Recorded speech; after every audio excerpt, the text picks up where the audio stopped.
Well, hello there all you absolutely magnificent people, and welcome back to another episode of An Ecologist Plays, where we talk about nature while playing games. We are back in Empire of the Ants, and well, today we are finally going to do the snail mission, and that is Snailing Out of Here. So let's head on over to there, and let us see what this mission is all about. And 4210 asks, where are the snails? Has anyone seen the snails? Why do we need snails? They're slime! Keeps us warm when temperatures drop.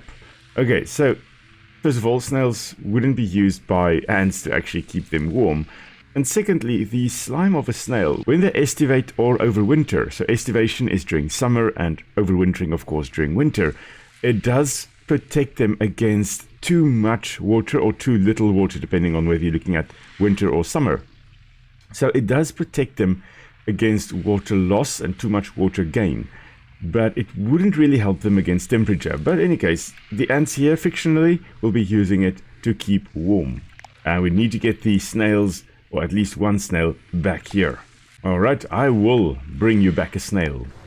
As far as I recall, with this mission, we have to take the snail and we actually have to pop on over to each of the nests in the area. So each one of the little nests, and that basically gives them some of the slime to use in overwintering. Okay, so basically it is a tower defense type of mission. Right, so we are first of all going to put the snail in a group on its own, and everybody else, go ahead. I do believe this snail will give everybody an advantage. Okay, so gunners, you guys attack there. Soldiers, you attack there. Workers, you kind of hang back, I think. Right, so while we are attacking them, let's have a look at the movement of the snail here. Currently, it actually is moving relatively slowly. You can kind of see there it's not lifting its body off the ground. If the snail wanted to be fast, it could actually lift part of its body off the ground, so that only 2/3 of its body is in contact with the ground. It can not really gallop, but it can move quite quickly. Okay, we do also have some gunners approaching. Who's still in combat? Oh, there are some gunners right over here. Perfect, we are actually attacking them. Now we have to just look, okay, which one we have to go visit? I believe that nest over there. So I'm going to send everyone off to go fight so long. Now, this snail that we are currently riding on is the common form of the snail. This is the garden snail that is known as Cornu aspersum.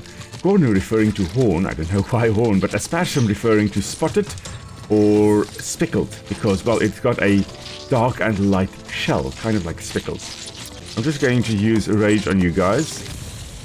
Alright, we've visited this nest. Now it is time to move to the next one. Let's dash, shall we? Everybody run. And look at the snail go. You kind of see him lifting his body a little bit off the ground. Look at him moving. So the snail will move with contractions of muscles in its body. So it will have muscles running from the head to the backside there, and it will also have muscles running along, so perpendicular to that, at 90 degrees to that, so from the sides. And with rhythmic muscle contractions, they are able to move. Now let us just use our correct legions to attack the workers there. The soldiers have to engage them first. But yeah, this is the common form, as I was saying, the common form of the snail. It is a right-coiled snail. In other words, the coils are actually clockwise. In some rare or exceptional cases, the shell actually coils the other way, anti-clockwise. And yeah, this is the typical form. Jeremy was a famous snail that was used in research, and Jeremy was a left-coiled snail. Unfortunately, our snail will now be under attack. Now, this slime we can see here is, of course, what the snail will be using to move over ground. It's difficult to actually just move on dry ground for the snail here, but by producing this mucus over here, they can move and glide their body along the surface a little bit better.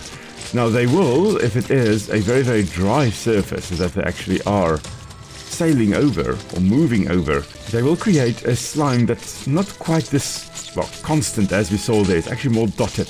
Now, our snail over here, the garden snail, typical garden snail, it would be a hermaphrodite. In other words, it will have both sex organs, male and female sex organs. And I have recently found a mating pair of snails. So when mating, they will both impregnate each other.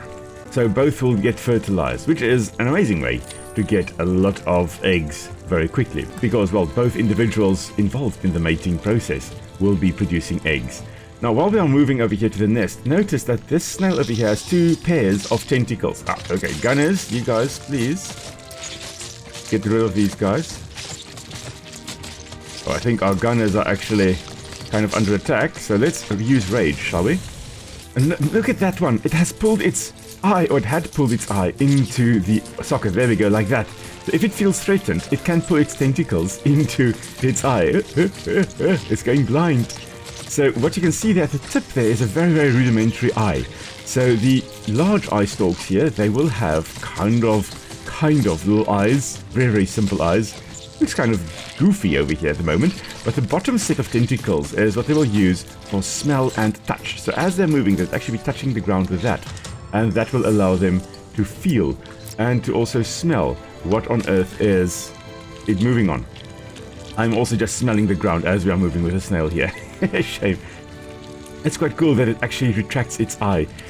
So it can extend it by actually taking body fluid and pumping it into the eye, and then as it reduces the liquid pressure in the eye there, it will just pull it back. Oh, that was it. It will actually pull the eye back into its body. That is really, really cool. So we will see, I believe, snails again later on. We will be using them as well in some future battles, but that was quite a fun one. Quite an easy one also to complete. Okay, and our snail is just still carrying on back to Tayukan. Okay, so let's see. We now have buying time, which is a strategy mission. We've got behind enemy lines, which is exploration. We've got holding the line, which is a tactical one, and we have foothold, which is another strategy one. You know what? Let's actually go for foothold. Next time, we will do behind enemy lines. If this is the mission that I think it is, we will be looking at glowworms in that one. So let's have a look at that one next time. For now, let's go do foothold. Hello there, Ant20718.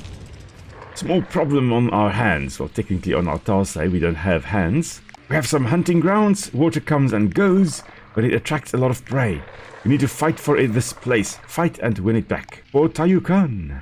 So, with this mission, this does look very similar. I think this is the same map as the one we did previously last time, where we were on both sides of the river. And well, now the water is gone, so we can actually easily traverse from the one bank to the other. Now, with this being a disturbed environment, some ant species really would enjoy being here. I'm not sure about the redwood ant. They may actually prefer a little bit more undisturbed environments, but some species do very, very well in these highly disturbed environments. In South Africa, we've got Anoplolepis custodians and Anoplolepis steingrooveri, the pugnacious ants. Oh my word, these guys are horrendous. They bite and they form these big colonies. And yeah, if you live in the central part of South Africa, if you visit that part of South Africa, the arid region, you will know the pugnacious ants, because whenever there's a picnic site, they are there. Every disturbed environment, they are there. So the water dropping here is a perfect environment for them to get food and dig into the soil, create new nests, all kinds of stuff. So pioneer type species would do well in this type of disturbed environment. Alright, so let's see our mission. Find and destroy the enemy headquarters. Alright, that is what we will do. What we first are going to do, however, is going to get a wood yard. That is going to be priority number 1. Now, we also do need, yeah, you know what, we do need cartographers as well. I need to see what's happening on the map. And over here, what we can do is get a mushroom farm and get some gunners. And there we go, we've got our army. Now, let's go take out these firebugs over here, because they are protecting some wood, which will indeed be quite lovely. So the idea, of course, being now, this is interference competition. We are setting up territories, and we are competing with the termites in the area. And if we outcompete them, they will disappear from this area. Now, it's not always the case that when you have interference competition like we have here with us and the termites, that you will have one species disappearing from the area. It can be that both can coexist, but they are competing with one another. So if you're looking at competition, all parties involved there are impacted negatively. So if you're looking at interactions between species, you can have mutualism, which is when both parties benefit. You can have commensalism, which is when one party benefits and the other one is not impacted. You can have parasitism and predation, which is when one party benefits and the other one is negatively impacted. But you can also have competition, which is when both parties are impacted negatively. And that is because, well, they are using resources to try and compete against the other species or individuals. So all parties involved are negatively impacted. Rather than using the resources and energy to actually grow and reproduce and expand, they now have to use it just to fight with other members of different species or the same species. So competition is a stressful thing for species and does impact them negatively. The more competition there is, potentially the more stressed they could be and the more they are impacted negatively. But if you can outcompete the individuals in an area, well, now that would be marvelous for you. You can, there we go. This is where the other colony is. Okay, perfect. Okay, everybody move on over here. Range guys, you will stand over here. Melee warriors, you will stand over here. So our warriors are battling a little bit. They have taken a hammering there. We will need to just, I think, start putting up some defenses here, because that one may be a little bit more vulnerable. This one, I'm not sure whether they will be, whether this nest will be vulnerable. Maybe. I will probably need to put up more defenses. Of course, putting up a wood barrier will defend your nest, at least somewhat. It makes it a little bit more difficult for other ants to actually invade your nest, to get to the entrance to invade your nest. But at the same time, if you're looking at red wood ants, there are lots of myrmecophilous species, ant-loving species, present in a nest simply because, well, there's a massive amount of wood that's there. And some species some parasites love living in that. So you'll find with wood ants, they do have quite a lot of parasites around the nest. Now, I say parasites, not like ticks and stuff that will drink our blood, but mites that will be feeding on things like the ants, for example. Oh, we need more wood. Okay, let's make more wood, shall we? Well, we've got our legions being made. I'm going to go for a quick scout, because this is now the next territory. There should be a nest right up here. There we go. There is a nest. And there should also be one a little bit more to this side. Oh, this is a termite one. Okay, so we'll need to come and break this one down to hammer them a bit. Alright, so that's a termite mound. There's a big one. This is the main one. This is the one we should be going for, the headquarters. Okay, and then there should be another nest over here. Okay, we need to attack the termites. They seem to be on the move to come and take over this nest over here. It's good to get the lay of the land. Okay, and there's another one over here. So the termites seem to have two nests at the moment. Oh, there's another mound over here we can also take over. Oh, there are three mounds over here. Oh, okay. Oh, I see our food is at maximum. Oh, my word. Now, we can also, I think we should also make some gunners. You know what? More gunners.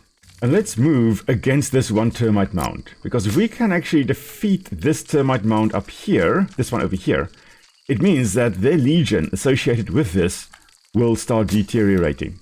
Now, I know they are on the move somewhere to that side. Can we get rage? I would like to rage. Rage pheromone, that's the one. Okay, warriors attack. I don't think there are any nest guards here. Doesn't look like it. It's just a barrier that we have to break down, slowly but surely. I'm going to put rage on you all. And the barrier is basically destroyed, which will allow us, of course, to invade the nest and go in and potentially, at least in theory, kill the queen that is over here. Now, this may just be a feeder tunnel, though. This is not the main nest of the termites. The main termite nest is right over there, and then there is the feeder tunnel over here. We'll technically be gathering food, wood basically, or plant matter, bring it to this tunnel over here, and then from here take it underground to where the actual nest is. Oh, goodness me, okay. We are under attack here. We should have left rage for now. These guys have a lot of legions here. Okay. Oh, this may have been a mistake. This may have been a mistake. As I'm sure you know from my Empires of the Undergrowth playthrough, I am not a very good strategy player. I thought I was, but apparently I'm not. Okay, this legion of ours is almost depleted. However, that legion of theirs is basically depleted. And then this one will also be depleted. Okay, that one is basically gone. Everybody else gone. Okay, perfect. Everybody attack the nest. We must destroy this nest, take it over. Ooh, that was close. That was very close. Too close for comfort. We are going to make a chemical laboratory, because, well, with that, at least we will be able to upgrade our soldiers. And we can get door beetles. Once we get the door beetles, wow. That will be lovely. Let's just have a quick squiz over here, because with 4 legions, those termites must have 4 nests. There's one over here. This one is quite undefended. You know what? We're going to come for it. Attack it. Okay, the chemical laboratory has been built. There's another nest over here. Okay, have they taken over this nest? No, they have not yet. Yes, they've got a nest over there. They've got a nest up here. And then, of course, they've got the headquarters and the one that we are currently attacking. Now, the warriors are coming in. And let me just kill the warriors of the termites here with our lovely gunners. You know what? Rage it is for all of us. Oh, this legion of mine, unfortunately, will be destroyed now. Ooh, barely not. Okay, come on, guys. You must really recover now. Let me get reinforcement call, if I can. Reinforcement call. Actually, like that. And reinforcement call tier 2 as well. And let me get rage tier 2 as well. There we go. Rage pheromones. Now this spot over here, well, we need to protect it. So let us build a wood barrier. And you know what? We're going to go for veteran nest gunners as well. Because I suspect this is the one that will be under attack the most. Ooh, maybe we should try and take over one of these nests up here. This is the termite nest. If we can just send a legion, a gunner and a melee legion over here. This one is still not, okay. And this one is not. Yeah, this is not a termite. So only this one is a termite. If we send over... NANI? Oh dear, they've got door beetles. They've got door beetles.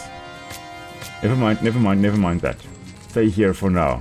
We need our own door beetles. You know what? We're going to get our own door beetles. Here they come. Everybody, get in place. And everybody attack.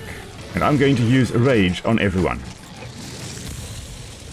Now, get rid of the door beetles. It's fun when you have your own door beetles. It's not so much fun when the enemy has them. However, we are raining down hell upon them. And this is a lot of resources they have now used to try and take us out.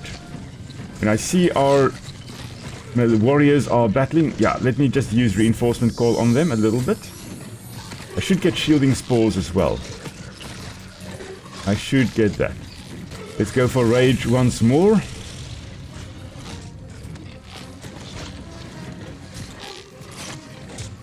And I do see there are some soldiers also coming along. Okay, those soldiers are not doing anything, but I don't want them attacking us. Let's just get our warriors up, because once we have our one legion, our one warrior legion, and our one gunner legion ready, we can take over that one nest. That nest up there, that actually spawned the door beetles. We want to take that out so that they can't regenerate. And you know what? We almost have our own door beetles. Let's see how they feel about that. There we go. Charge, my little ones. You know what? We don't even need the one warrior group. We're just going to rain hell down upon these termites over here. And while they're busy there, our door beetles over here can take out this nest. Yeah, I'm sure you all can do this. I believe in you. They're taking almost no damage. Let me just check. They have still not taken over anything over here. No, this is still just a neutral one. Perfecto.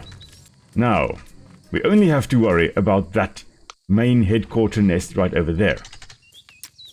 Door beetles, everybody just get together over there, please. Okay, everybody is basically up to full strength. So you know what I'm going to do? Everybody head on over here. Because I think these guys are going to create warriors soon. And, well, then we will be ready for them. Okay, everybody run and attack. Because, well, they are gunners. Of course, they've got nest gunners in this nest over here. I'm just going to put rage on you all.